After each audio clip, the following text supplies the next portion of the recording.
everybody. This is Dr. Lori Shemek. And I'm Omar Cumberbatch. You're listening to This Podcast Burns Fat.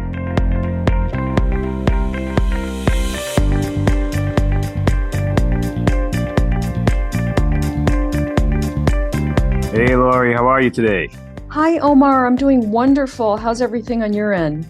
Fantastic. Really excited to share that. I guess we came to a conclusion that we're not going to share weather reports anymore, correct? Oh, no, not correct. Yeah, it was so funny. I was listening to myself on the to our last program, and I was like, I don't think I think I've been sharing a weather report every single podcast. Yeah. And so I think I'll spare you guys from now on. Maybe once in a while if you're lucky, just saying. Yeah, if something's crazy going on, we'll share, but otherwise it's business as usual. But I am excited about our guest today, Bryce Henson, who is the CEO of Fit Body Boot Camp. And this is the largest, fastest growing fitness boot camp in North America. And, he was an excellent guest, wouldn't you say, in terms of his ability to educate the audience, us?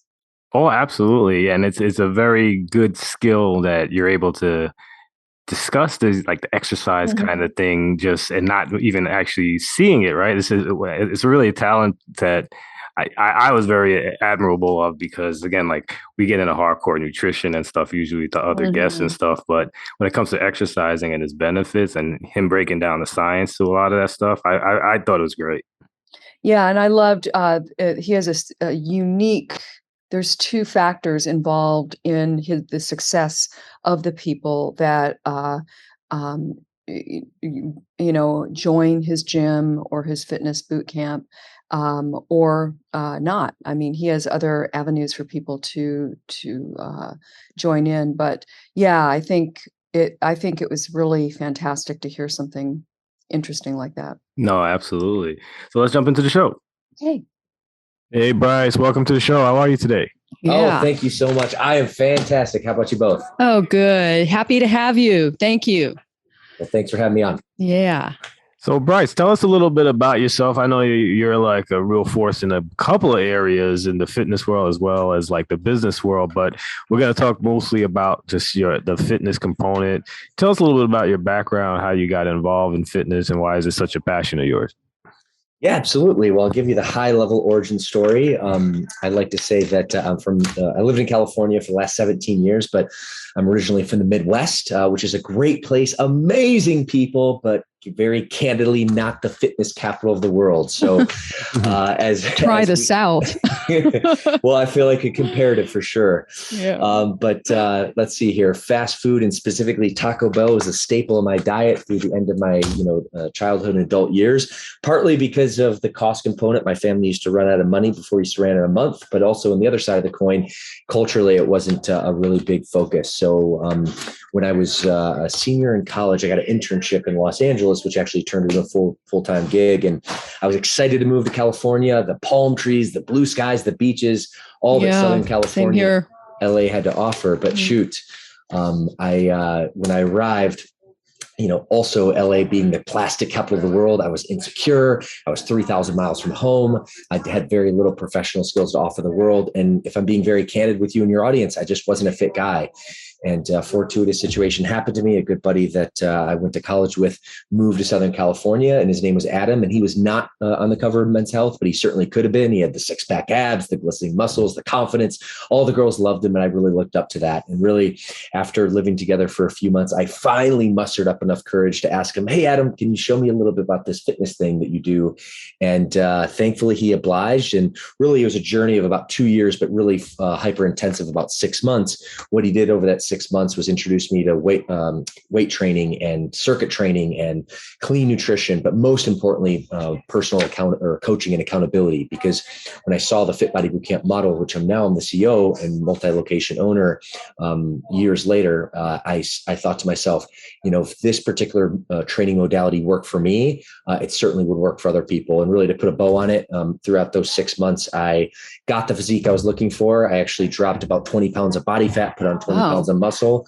But as we both know, that fitness does way more than just, aesthetic and weight loss. It just gave me a new life. And that's why, Omar, you asked the question why I'm passionate about it. Really, that was the foundation for the passion. And shoot, that was 15 years ago. And I look back and, I guess the rest is history. So that's a really great story, Bryce. Yeah. And inspiring too, because, no matter how much you weigh, you can always get rid of it. And I love how you just talked about just a shift, in what you're doing during the week. And so that's fantastic. So just a question, I know that you teach a special kind of workout that actually helps people lose weight and optimizes their health. And I was just wondering if you could share a little bit about what it is that can make that change for people. Yeah, absolutely. And I certainly, our program at Fit Body Bootcamp specializes in weight loss, but also specifically fat loss. And the reason I share that with you is when I shared my own journey, I actually started and ended at 175 pounds. But if you looked at my before and after picture, I look completely different. My physique completely changed. And that was because of focusing on resistance training, in addition to clean nutrition and, of course, cardio component. But really the methodology, the modality that we practice at Fit Body, which, gets our clients incredible results, specifically with weight loss and fat loss, is the high intensity interval training. And we have 3 types of workouts. We have a resistance focused workout. We have a metabolic conditioning workout, or better known as cardio. And then we have a classic workout, which is really a blend of both. And, what results, and the proof is in the pudding, is showing is you don't need to spend hours at the gym or, on the elliptical, like we see many times with clients that do the work per se, but they actually don't get the result. Our program actually is 30-minute sessions of high intensity interval training. We focus on those modalities, specifically cardiovascular or metabolic conditioning and that resistance training. And within a condensed period of time, even a half an hour, we can get twice the results, twice the workout, and also increases our clients' metabolism, which was called the afterburn effect, upwards of 36 hours post-exercise. So that's the general terms, the modality. And of course, the other elephant in the room is just the nutrition coaching that we provide, because of course, nutrition is the major component in body composition change. Yeah, well said. So, Bryce, can you explain that difference between the body fat loss and weight loss? Because I know that a lot of people are obsessed with the scale, and just can you put that myth to death? And just, I know that you kind of touched on it before, but just reiterate it specifically for when it comes to the scale. Great question. Oh, totally. And it's interesting. There's this misconception that it's all about weight loss and it's all about the scale. And to your point, I mean, certainly weight is one component, but it's an important component, but it's not the whole story, if you will. And really what most of our clients should be focusing on is really the reduction of body fat.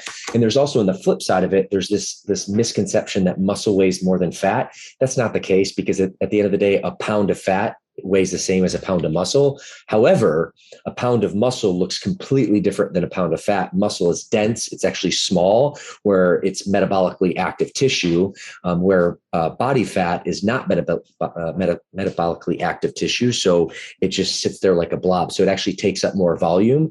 That's why the focus really should be on fat loss. And, again, using the word picture of my physique, if you looked at my before and after, I look completely different. In my after picture, I had a lean physique. You can see muscle definition, and it's because I worked on building lean muscle as part of our resistance training program.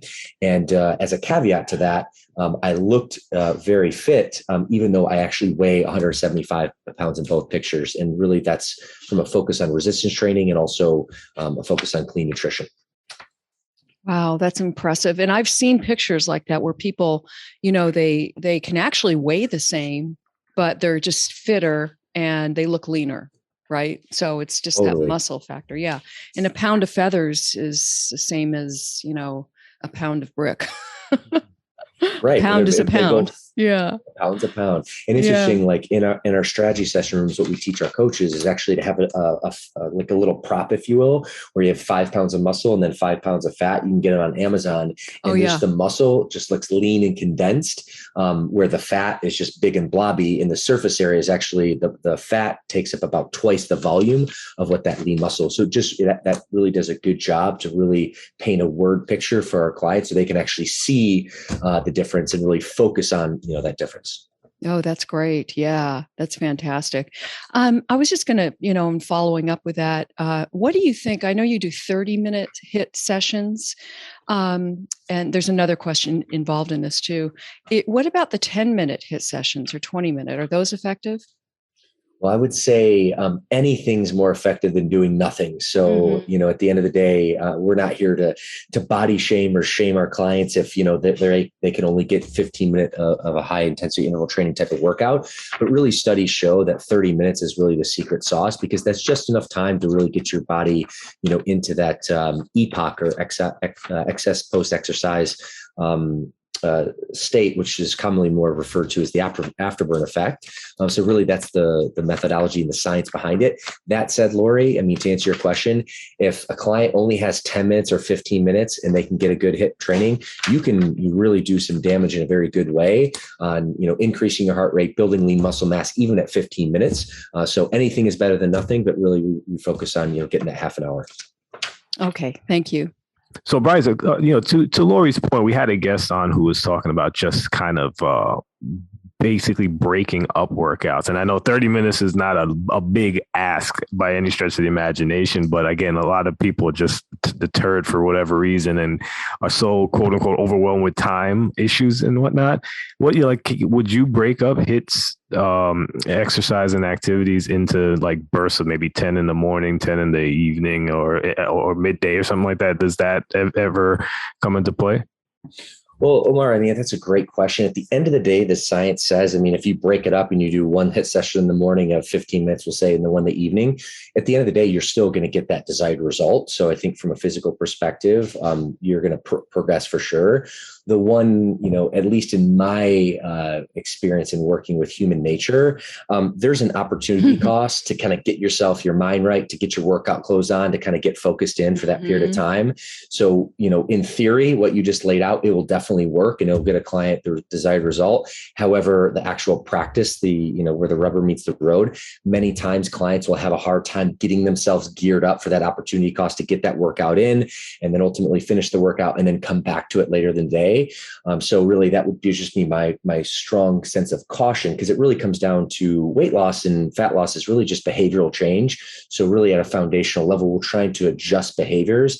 And typically speaking, when someone can kind of dedicate, a certain block of time and then really finish it through like 30 minutes, which is only 2% of your day, chances are, and studies will show that, the longevity and actually the long-term compliance will increase. But again, I'm not here to say that, hey, if you only have a pocket of 10 minutes here, 10 minutes at lunch and 10 minutes in the evening, if that's what fits for your schedule, then I would say do it. You're going to get a great result. But for the average person, batch processing and really just making one period of focus throughout the day is going to increase the longevity, sustainability, and compliance long-term for that client. Oh, that makes sense. Actually, I never thought of it like getting dressed 3 times a day to go to very good point. To work out. Yeah, definitely. So, just one more follow up to the idea of the post workout burn.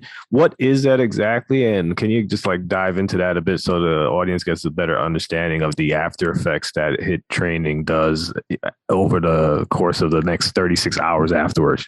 Yeah, totally. Well, the official scientific acronym is EPOC, but really it's just known as the afterburn effect. And really it's focused more on the resistance component aspect because, even in, there's 2 types of metabolic conditioning or cardio, we'll call it.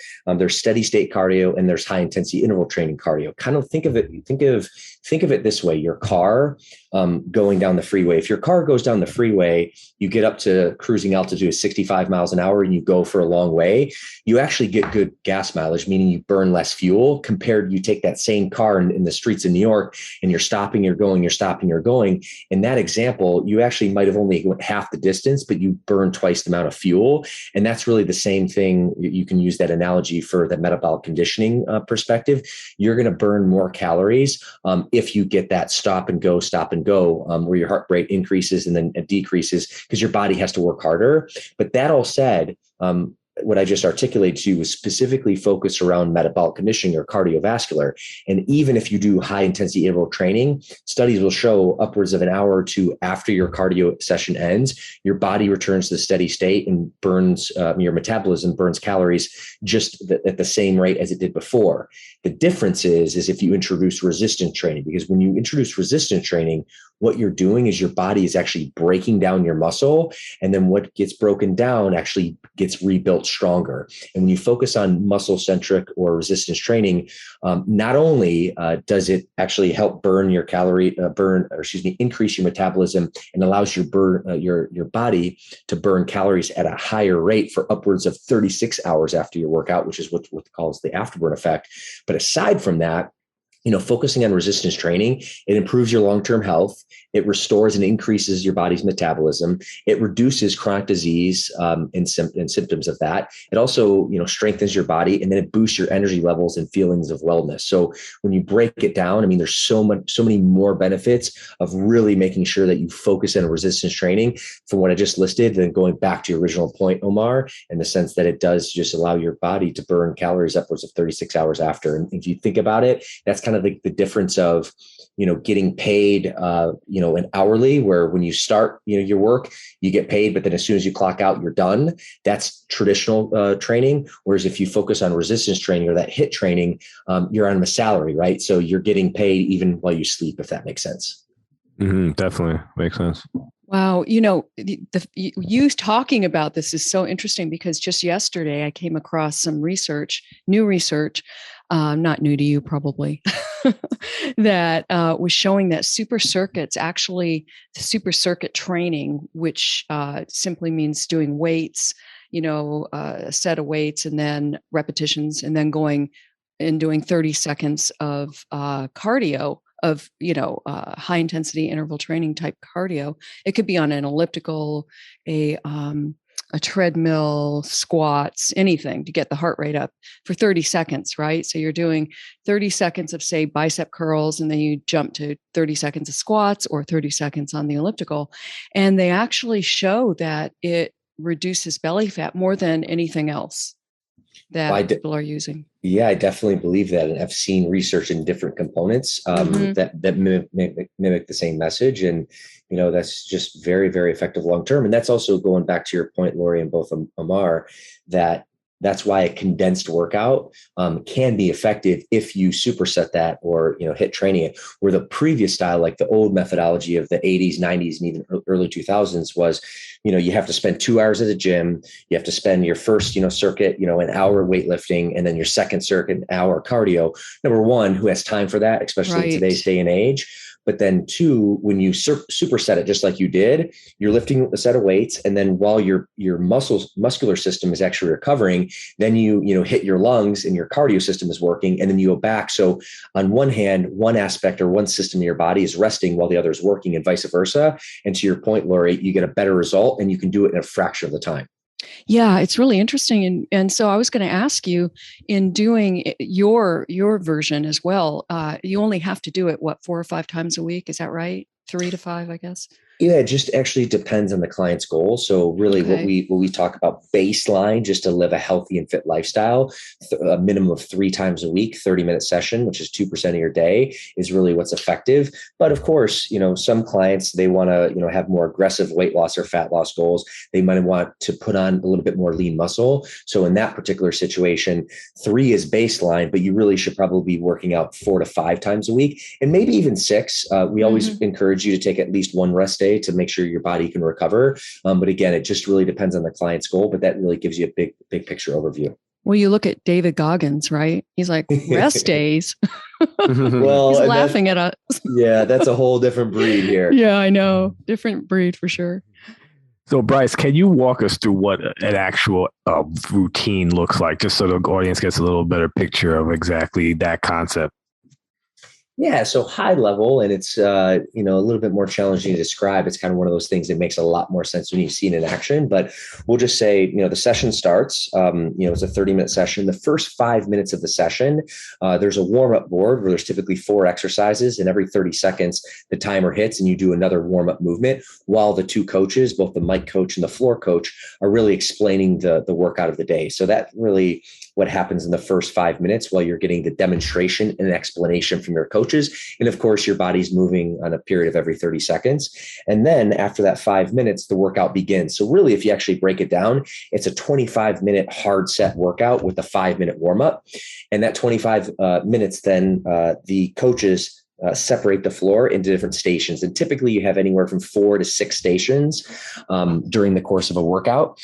And you're at that station anywhere from 4 to 5 minutes. And ultimately you're at that station. There's typically 2 movements per station. And again, every day is different because one of the needs of human nature is certainty, but the other side, another human need is variety. So it's important both from a mental stimulation and also to confuse your muscles to get the better result for a long period of time, that you have that variety in. But typically speaking, at each of those 4 to 6 stations, you have a movement A or an exercise A, and then you have a movement or an exercise B, and then you switch off. So typically, circuit anywhere from 30 seconds to a minute, an exercise A, and then you flip to exercise B anywhere from 30 seconds to a minute. And then you go back and forth upwards to this circuit or that station is done anywhere from 4 to 5 minutes. And then once that station is complete, then you rotate. So literally it's kind of like this rotation of the floor. And that just gives you a very high level basic form of workout. There's a lot more variety in different formats, et cetera. But that typically gives a good flow of what that looks like. And really you're at that, those stations 4 to 5 minutes. And then after you, get through 4 to 5 stations, depending on the variety, the format and the timing, that really hits the 30 minutes. I mean, typically speaking, we finish off the last minute with, an increased heart level, like a burpee or push-ups or, high knees to make sure that, when the session finishes, not only do we get a good, strong resistance program or training program, but also the heart rate's up. Our clients, we call our dream client, Mrs. Jones. Mrs. Jones, she's sweating and that she feels very accomplished. And of course, her body's also gotten a great workout as well. So, Bryce, just to kind of follow up with that, can you just give us maybe just a little bit of a glimpse of what kind of exercises are between the A and B demonstrations in each station? Oh, forgive me on that. Yeah, I gave the format. In terms of the exercises, I mean, all types. So from a cardio perspective, you have high knees, you have burpees, you have, touch your toes, floor extensions. You have jumping jacks, you have mountain climbers, which is basically a stationary movement where you're driving your knees to your chin. So that was, 5 or 6 examples of just actually body weight type of cardiovascular, because most of our cardio movements actually are, focused on, body weight, although we do have, rowers and ski ergs, which, are machines that really, get your body moving and really hit that cardio system. And then the flip side, anything resistance training typically has either body resistance or weight component to it. So, a lot of dumbbell work or kettlebell work or, squats, using kettlebells. We do thrusters, which is basically a squat and then you press the weight up and then you push it over your head, which is a full body, workout and resistance workout as well. We have rowers and skiers, which also, help with the resistance work as well. We have suspension training or TRX training, which really are straps tied to an anchor, and you can work, your upper body, your lower body on that, and all designed to use that the strapping device to, leverage your body weight and really create resistance within your own body. So that just gives you, a handful of types of exercises. And of course, our locations brand wide are stacked with high end performance, functional type equipment. But a lot of our movements also are, using the client's body weight to get them, great workout and a better result. Well, thanks for the explanation. So you mentioned earlier that nutrition was a really important piece of this and maybe the foundational piece, wouldn't you say?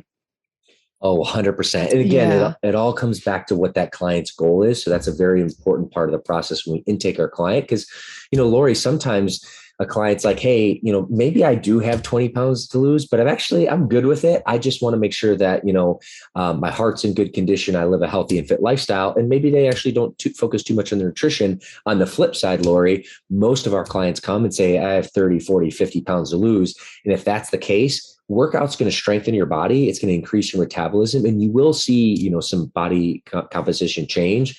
But to your point, nutrition is going to be 80% of the equation in getting that weight loss and fat loss result.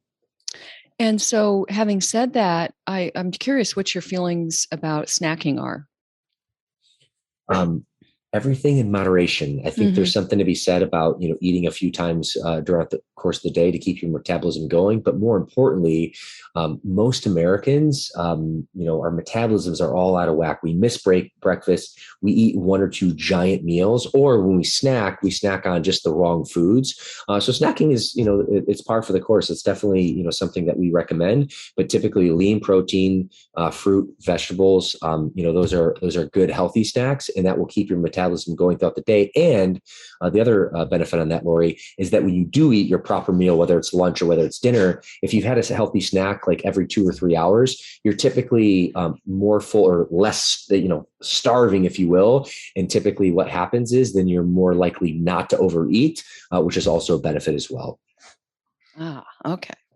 All right. So Bryce, obviously the pandemic has caused many of us to, just not go to the gym at all because a lot of us were shut down in the various regions of the country. Do you have any tips that can motivate us to get back into working out and after such a long layoff? And maybe talk about like some entry points too, because I think right now when you hear like, especially with your brand and then the idea of boot camp, it might scare a lot of people away. Could you talk about that as well, where, a person can be met at any level of fitness that they are actually in and not be too concerned about diving into going back into the gym?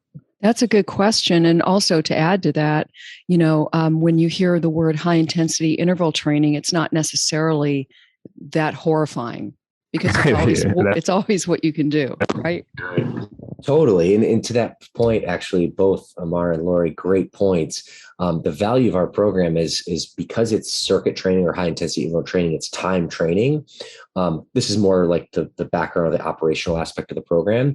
You can train like a high performance athlete all the way from a very entry level person in the same circuit, in the same station, because we don't say, hey, give me 100 push-ups. We say, give me 25 seconds or 30 seconds of push-ups. So the person who's super fit can maybe crank out 25. The person who's not can crank out 5, but they're still getting a really solid workout that's based off their level of fitness. So that's a value add there. But Omar, to your point, certainly the pandemic wasn't kind to the health and fitness industry, which is a travesty because hopefully one of the things that we've really learned out of this is health and fitness is so important because the fact is that the vast majority of, I want to say I've seen studies, 80% of the people severely infected with COVID, whether hospitalized or death, were obese, statistically obese, and far more than concern on vanity or aesthetics.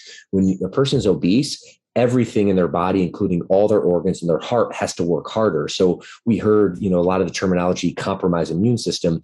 Well, obesity is, if you are living with obesity, your immune system is compromised. So that's, why we have a huge passion, to inspire fitness to change lives and really to combat this obesity pandemic, which is really the root issue of a lot of the distress, not only from COVID, but a lot of other diseases that we see. So to put a bow on, really to answer your direct question about, getting back in, what I would recommend, whether it's a Fit Body Bootcamp location close to you, depending on where your audience is listening, or just any type of circuit training or any coaching program. Because what happens is, and what we've seen over the last decade, is the big box gym culture is actually on the decline. And the reason that is when you go to a big box gym, there's no coaching, there's no accountability. The front desk person doesn't know your name. And really what you're doing is just renting access to weights. And let's face it, if you take a step back, I love humans. I love humanity. I'm a people person, but human nature, to our fault, takes the path of least resistance. So if you don't have a coach, if someone's not holding you accountable, vast majority of people are not fitness professionals. They're not, planning out their Sundays, prepping meals. They're not sitting behind their desk at their computer thinking, okay, I can't wait to actually create an awesome workout for myself today. It just doesn't happen. So because of that, really coaching is the answer. And a great analogy I like to use is if you had a toothache, chances are you're not going to get out a drill and start saying, okay, I need to figure out this toothache. You're going to call up a dentist and say, hey, can you help me out?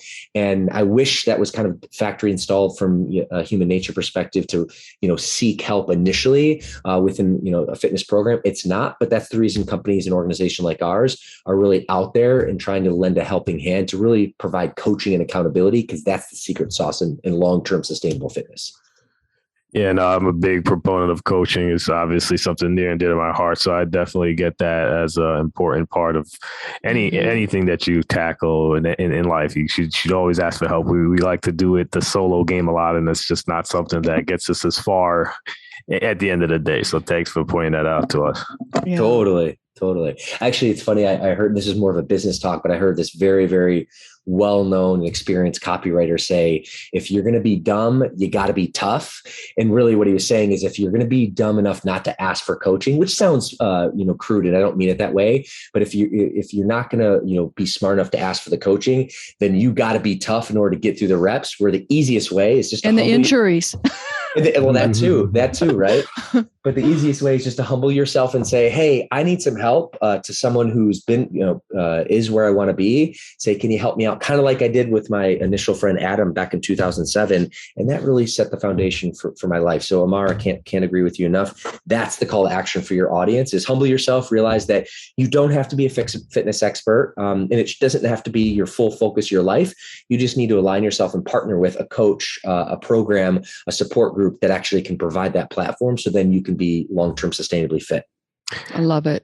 Yeah, that's great. So I think to wrap, and again, I didn't really intend on putting this question out there, but what you just said kind of reminded me of like the difference between, and Lori's going to get it right away, of males asking for help less than females. Do you find that in your gym? Because I know that personally, men have a very hard time asking for help. But what I'm noticing, especially with your kind of program, it might be attractive to guys just because of the messaging about the boot camp and whatnot. Do you have more female clients than men? We do have more female clients than men. We talk about our dream client or avatar, Mrs. Jones, but the fact is we have many Mr. Joneses as well.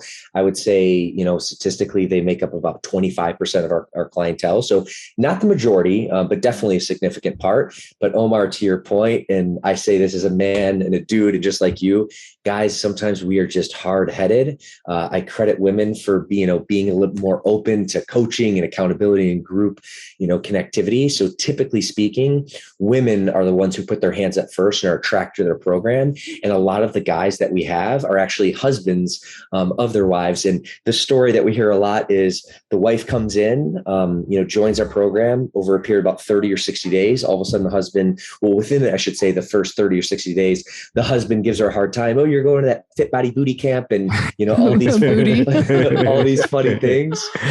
And then what happens is about 60 days later, his wife is like looking good, feeling good. And I was like, oh, shoot, you mean you're doing that only 30 minutes a day? I'm interested too. And then sure enough, Mr. Jones comes in.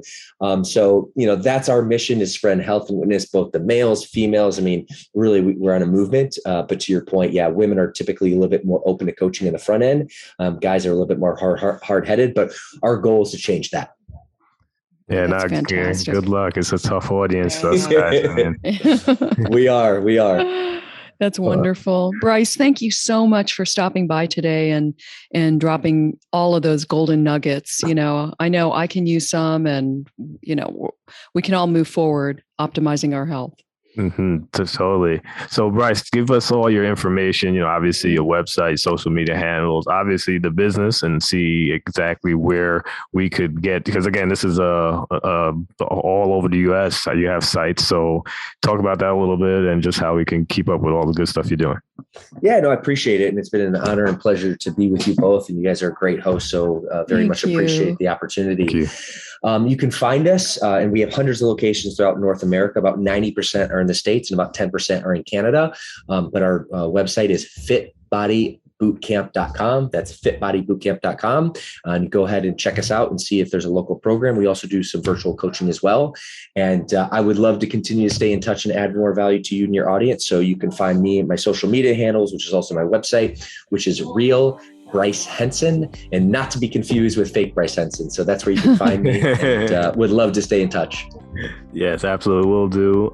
So yeah, Bryce, thanks for showing up today and delivering all this important information. I really appreciate what you're doing. So have a great day. Same here. Thanks so much, Bryce. Yeah, likewise. It was a pleasure, and really appreciate what you guys are doing as well. And let's continue to change lives together. That sounds wonderful. Take care. Yeah. Bye-bye. Bye-bye.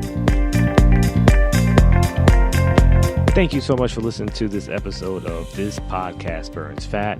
We're so excited to have you as a listener, and we're hoping that you really enjoyed the content as well. And if you did, please run over to iTunes and provide a rating and or review. It will go a long way in helping us continuously build our listenership up so that we can provide you with excellent content regarding fat loss, weight management, and just an overall healthy lifestyle. Thanks so much. Have a great night.